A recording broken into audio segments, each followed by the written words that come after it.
करता कोई नहीं खाता है। अब भोंदू बोला तो ठीक है ऐसा करो, 2.5 किलो ना चाहिए, 2.5 किलो हमारे लिए और 2.5 किलो तुम्हारे ठाकुर के लिए दे दो, हम वही अपने आप बना करके खा लेंगे। तो 5 किलो आटा लेकर के और आलू लेकर के जंगल में गया। अब भोंदू ने बाटी बनाना प्रारंभ कर दिया, आलू की चटनी बनाई और बाटी बना करके 2 थाली सजा करके रख ली,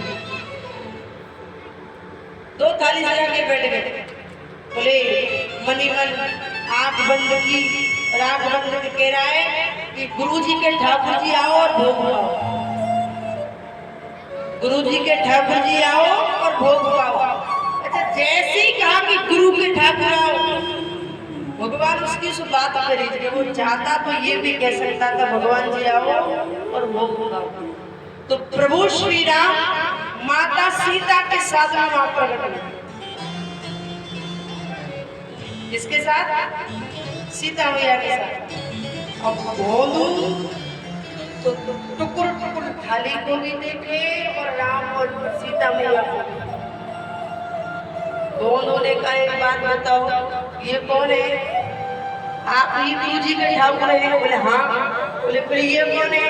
बोले ये तो हमारी धर्म पत्नी है। बोले गुरु जी ने तो नहीं बताया था कि ठाकुर की बीवी लिया में कुछ खा ले, अगर हमें पता होती तो हम पूरी व्यवस्था करके रखे। बोले अब आ गए हम तो खा पी जाएंगे, भूखे तो जाएंगे नहीं। तो जो थाली सजाई थी 2.5 किलो दोनों आगे रखे थे भोंदू ने। भोंदू तो देखते रह गया, मैया सीता और राम उस भोग को स्वीकार करके चले गए। अब अगले दिन गुरुजी के पास गया, बोला गुरुजी अब हमको 2.5 किलो अपना, 2.5 किलो तुम्हारे ठाकुर का और 2.5 किलो तुम्हारे ठाकुर की पत्नी का चाहिए। बोले क्यों? बोले वो अकेले नहीं आते, दोनों संग आते हैं। अच्छा, अब गुरुजी मन ही मन सोचते हैं कि शायद इसको भूख ज्यादा लग रही है, इसको भूख ज्यादा लगती है इसलिए कह रहा है हमसे। तो गुरुजी ने कहा ठीक है ले जाओ। भोजन का सामान लेकर के वो फिर आश्रम से बाहर गया, वही बाटी बनाई और बाटी बना करके बैठ गया। बोले अब थाली तैयार है, अब बुला लेते हैं। फिर कह रहा आंखें बंद करके गुरुजी के ठाकुर आओ और भोग खाओ। अब के तो भगवान ने हद कर दी।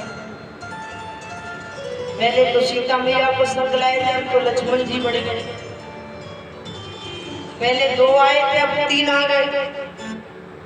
भगत तो देखते रह गया। भगत बुलाए, एक बात बताओ, एक को बुलाए तो 2 आते हैं, 2 को बुलाए तो 3 आते हैं। इसका मतलब संख्या कितनी बढ़ेगी आपकी? भगवान बोले देखो तुमने बुलाया, हम पा करके जब भोग गए, हमने कहा था उस भगत ने बड़ी चटनी जोर की बनाई थी, तो छोटा भाई बोला कि हम भी चलेंगे, हम नहीं पाएंगे चटनी, तो इसलिए वो चटनी को खाने के लिए, भोग को पाने के लिए नहीं चला आया। बोले अगर हमको पहले पता होता तो पहले व्यवस्था कर लेते, पर तुमने तो हद ही कर दी। इतने में राम जी बोले अब आ गए हैं तो भोग तो पा के जाएंगे। तीनों ने भोग पाया। भोग बेचारा आज भी भूखा रह गया, आज भी भूखा रह गया। भगवान भोग पा के चले गए। तीसरी एकादशी पर भोंदू बोला सुनो गुरुजी, 2.5 किलो हमारा, 2.5 किलो तुम्हारे ठाकुर का, 2.5 किलो तुम्हारे ठाकुर की पत्नी का और 2.5 किलो तुम्हारे ठाकुर के भाई के लिए भी चाहिए, क्योंकि एक संख्या रोज बढ़ती जा रही है। अगर तुम बता देते हम पहले इंतजाम कर लेते। गुरुजी बोले कोई चिंता मत कर, ऐसे अगर बोरी भर के ले जाए, उसे जितना पाना है उतना भर। अब वो तो फिर आश्रम में गया और जाकर के सामग्री रख ली। अब मन में विचार कर रहा है कि बुलाऊंगा बाद में, बनाऊंगा बाद में, पहले बुला लेता हूँ कि कितने आएंगे, कोई भरोसा नहीं। आंख बंद किए बोला कि गुरुजी के ठाकुर जल्दी पधारो भोग पाओ। इतने में आंख खोल के देखा, हमारा राम, लक्ष्मण, भरत, शत्रुघ्न, उनकी चारों की पत्नी 8 और साथ में हनुमंत लाल भी आई। भोंदू बोला गुरु जी के ठाकुर एक बात बताओ, हमने तुम्हारा ठेका लिया या तुम्हारे पूरे खानदान का ठेका लिया? और दूसरी बात, आदमी की कमी रह गई जो बंदरों को पकड़ लाए। राम जी बोले नाना, ये हमारे परम भक्त हैं हनुमान जी। अच्छा तो आ गए हो तो भोग भी पाओ? बोले हाँ पाएंगे, बिल्कुल पाएंगे। तो सुनो, ये रखी सामग्री बनाओ और खाओ। हमारे बस के नहीं कि तुम्हें रोज रोज दाल बाटी बनानी है। बोले कौन बनाएगा? बोले सीता मैया बनाएगी। सीता मैया बनाएगी और कौन बनाएगा? अच्छा, राम जी ने इशारा किया, मैया रसोई तैयार करने लगी। अब एक बात बताओ, सीता मैया रसोई बनाए और देवतागण बिना खाए रह जाए?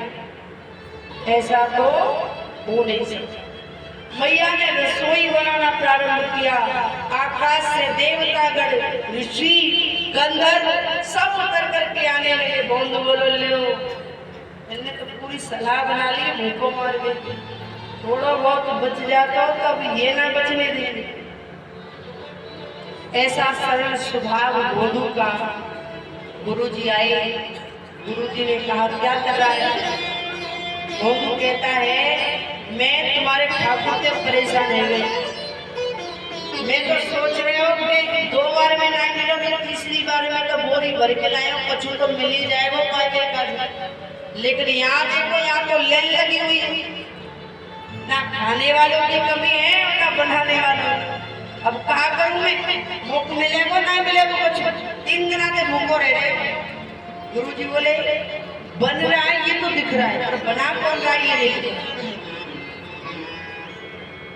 बोल बोलो ले, इनने दीजिए ना और हमारो पीछे छोड़े ना, हम सारे भूखे।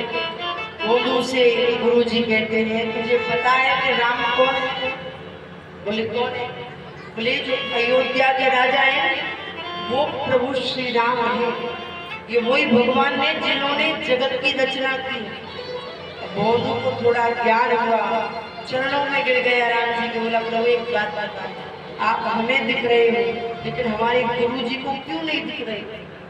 भगवान कहते हैं अभी मेरे गुरु के अंदर अहंकार है कि मैं गुरु हूँ, और जिस दिन जीव के अंदर से अहंकार निकल जाएगा उसी दिन मैं उसको दर्शन प्रदान करूंगा। ये बात सुन करके गुरु जी रोने लगे। गुरु जी की जब जो अहंकार था जब आंसू के द्वारा बाहर निकल गया, तब भगवान ने प्रकट होकर के गुरु को भी दर्शन प्रदान किया है। भगवान सरलता पर बोले भक्तों भगवान की ब्रज के